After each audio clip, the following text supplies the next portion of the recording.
What's up mga boss? Welcome back sa Basketball Boss TV, ang iyong go-to channel para gumaling ka sa larong basketball. Ating talakayin ang isa sa skills na pinag-uusapan sa mundo ng basketball. Isa nga sa mga best dribbler sa liga ng basketball ay ang YouTube vlogger na si The Professor, na naghihiyawa ng mga tao once na makagawa ito ng kakaibang moves. Kung sa NBA naman mga boss ay makikita natin ang galing sa pagdribble ni Kyrie Irving, Allen Iverson, Stephen Curry at Chris Paul. Ang tanong, paano nga ba ang fundamentals at skills na kailangan i-develop para maging magaling na handler ng bola? Tara, samahan nyo ko. Una, ang dance of control. Ang pagdribble nga ay hindi lang basta magpa-bounce ng bola. Ito daw ay ang dance of control mo laban sa iyong defender.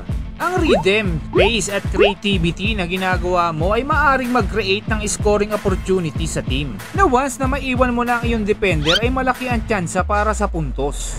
Simulan sa pagmaster ng basic dribbling techniques, low dribbles, crossover, behind the back dribbles, at saka na ikaw gumawa ng mga combos. Pangalawa, ice hop head up.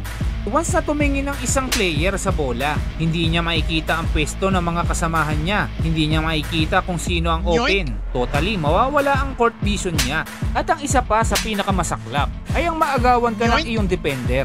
Kaya huwag kalimutan mga boss, eyes up, head up. Para mamaster ang pagkontrol sa bola ay mag-dribble na nakapikit ang mata. Pangatlo, mastering change of speed. Ang isang magaling na point guard nga daw ay unpredictable. Ang change of speed sa iyong dribble ay makakapag-create ng opportunities para umiscore at maiwan ang kalaban. Number 1 sa skills na ito ay si Luka Doncic, na kung saan mabilis ang unang atake niya sa pag-dribble tapos babagal pagpapasok na sa paint area. Ginagawa din ng ibang player na mabagal muna sa dribble at pabilis kagaya ng mga setup sa crossover moves. Pang-apat, dribble gamit ang dulo ng daliri, hindi ang palad. Ito ay para makontrol ang bola sa ating dribble at hindi magka-error sa kahit anumang moves na gagawin natin. Pang-lima, ang pagprotekta sa basketball. Dito ay ginagamit ang off hands, yung walang hawak na bola, para maprotektahan sa defender ito. Makikita natin sa NBA ay gamit na gamit ang off hands para maging space laban sa iyong defender. Tandaan, no space ay napakadaling agawan ng bola lalo na kung nalock ng defender ang iyong off hands. May video si Kobe Bryant sa topic na ito.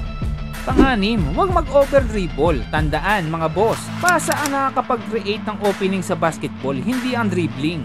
At galit na galit ang mga coach sa isang player na puro dribble. Dribble with purpose, dribble to drive, dribble to shoot, dribble to pass. Isa sa NBA superstar na limit lang ang kanyang dribbles ay si Kawhi Leonard, na 3 hanggang 5 dribble lang ay nakakagawa na ng kanyang moves na ninanais.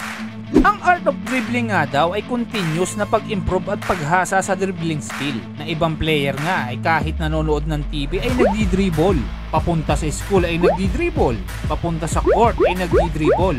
To be a master of this art ay kailangan gugulan ng oras at panahon. Until next time mga boss, practice lang, dribble lang hanggang sa ma-master ito.